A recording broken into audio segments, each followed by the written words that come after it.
The blue sky process is the point in time where you sort of get to throw away all the rules and you just think, what if? What if we did this? What if we did that? And at that point, there's no bad ideas. When you think of Imagineering, it's more than saying, I want to build a roller coaster. I want to build a really cool ride that people want to go on. We want to take it one step further and put you into a story, make you feel like you're in a different place and in a different time. When I came up with the idea to do a movie with Cars as characters, it really was kind of merging of the two sides of my kind of family, you might say. My dad as a parts manager at the Chevy dealership. My mom was an art teacher. It kind of represented my love of cartoons and animation, and so it kind of really merged the two together. The story of Cars really started gelling. The summer of 2000, my wife and I took a cross-country motorhome trip with our 5 sons. We went down Route 66 and just experienced that kind of old-fashioned road trip. And I kind of got reminded of something really special, and that is that the journey in life is the reward, not the destination. And when they started talking about taking the characters and the place that we developed in our movie Cars and making a land, I got so excited. I got so incredibly excited because Disneyland was one of the most important places and things in my life. And it actually has inspired me. I mean, Disneyland in great part inspired me to do what I'm doing for a living. We would go once or twice a year, and it was my favorite day of the year. And I remember just loving the detail, the authenticity. Every little aspect of it takes you to that place in time. And if we're going to bring Radiator Springs to life, it has to be so authentic you feel like you are there. And to be authentic, the first thing I asked all the Imagineers, I said, you have got to get out there on Route 66 and travel Route 66. It's feeling it, seeing the light, and hearing the stories of the people on the road. We started in Eric, Oklahoma, and we went through the old parts of Route 66, and we stopped in a lot of the towns along the way, and we met a lot of the people. It gave us a real appreciation for, you know, why the story was so special to John Lasseter. On our trip driving along Route 66, the most powerful thing that sticks out in my mind was all of the beautiful rocks on the western portion of Route 66. And being able to see that come to life, recreated by the team, is really a powerful experience. I grew up in Hungary. I came from an artist family, so not only that my father was a commercial graphic artist and a painter, but my uncle was a wood sculptor. Almost every weekend we went hiking in the mountains. You know, so that became ingrained in our brains. I've just had this affinity towards nature. What we're trying to do is to really recreate an environment that would translate to the guest as a piece of reality. We assembled the top artists in the world. We really wanted to pay attention to all the small details that Route 66 geology offers. The closer you get to that rock work, it wraps around you. You look around and you are transported. What Disney does so well is we immerse guests in experiences, and that's what Carsland does. Carsland, I say it reaches out and hugs you. As you walk down the street and you walk toward the mountain, the real world goes away. You are surrounded by Radiator Springs, and you're in the middle of a movie. When we took on Carsland as a project, you know, we obviously had a great vocabulary to work from. But you know, in the film world, you can control what the guest is watching or looking at. In a theme park, you can't. You know, they can turn 360 degrees. They can look around the corner. They can look up. They can look down. And so you have to start thinking about all those little nooks and crannies. And in some cases, that's not defined in the movie. Some of the biggest things that I learned on that trip involved meeting the people that inspired the characters. To meet Fran and Joanne from the Midpoint Cafe in Texas, who were the inspiration for Flo, and talk with them and kind of get an understanding of if that character owned a building, how would they decorate the inside? There are so many tiny little details that help tell the story of the whole land, indoors and outdoors. We use so many tools, especially in the landscape design. We play with texture, we play with light, we play with color, and scale, certainly. The graphics, the colors on the buildings, they all tell a consistent story. We don't have any contradictions, and that's how we immerse you into a world and immerse you into this fantasy story. When we were designing our signs, we were thinking these are what the actual characters would design or buy for themselves. So no matter where you are, whatever that sign is related to, it's going to play a part in that story. We have these 3 new attractions in Carsland that have their own spirit, and I think that Walt would be very proud of this land.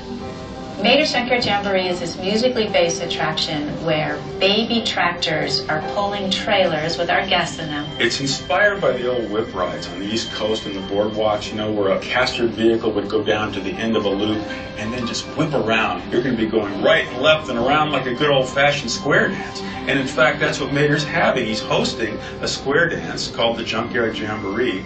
There's 10 other carriages being pulled next to you, so you're passing them and you're all looping each other. So it's going to be very kinetic and very fun. Luigi's Flying Tires is going to be an amazing experience. That attraction was actually inspired by the Flying Saucers attraction that ran in Tomorrowland at Disneyland. The old flying saucers that were in the 60s were a big thrill for my brother and I.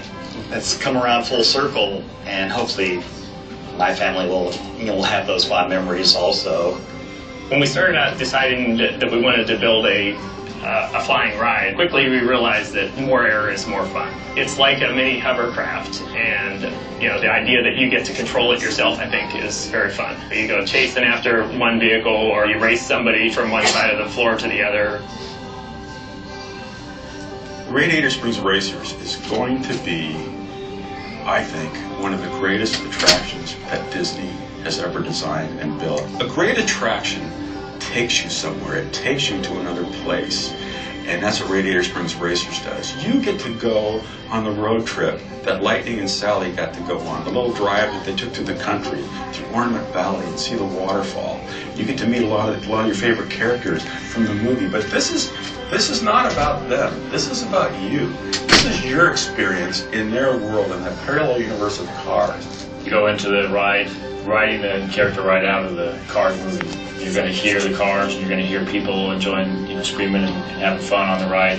It really brings you in. Creating Radiator Springs Racers is the dream job for a car guy. My father was big into cars, was always doing his own maintenance on cars. I can remember when I was 6 or 7 years old, sitting out on the curb with my dad doing a brake job on the car, and him teaching me how it all goes together and inspiring me to have the same love of cars. It's easy to just build a car, but to build a car that is a character and has a soul and a personality added a whole nother level to the build process. You take everything that you've learned along the way, all the little car projects you've done, and they all come together into a monumental attraction that honors the heritage of cars. I was really fortunate to grow up in an era, 50s, mid-60s. Those are kind of my wonder years, to grow up in that era when the car became less of a means of just basic transportation. The car really kind of became part of our family. It had a name, Bonnie, and it had a personality, and it took us on road trips.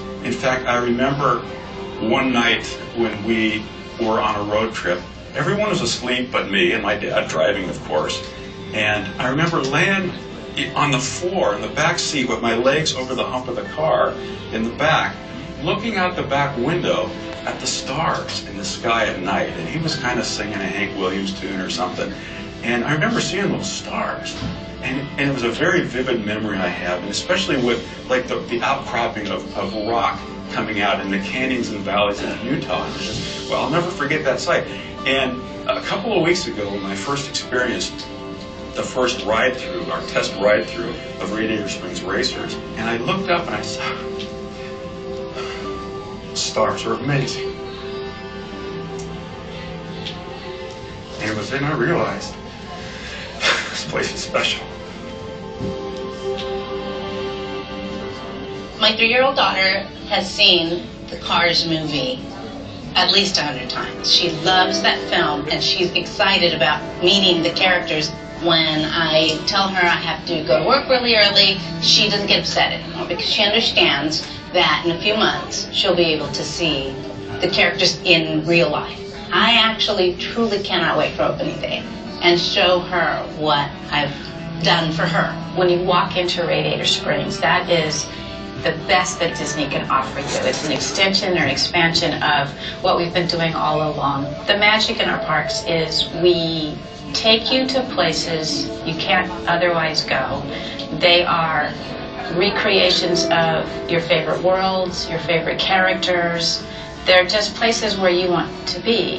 I think that's why people want to come here so much, is that it's just something you can't experience anywhere else. It was pretty amazing how many incredible artists we had in Walt Disney Imagineering. Because when you think about Carsland, there's the ride engineering, there's the architecture, there's landscape design, kind of go on and on. It's really incredible, and it was great that we were all focused on the storytelling to create the home of Lightning McQueen, of Mater, of Doc Hudson, of all the residents of Radiator Springs, and make it as authentic as we can.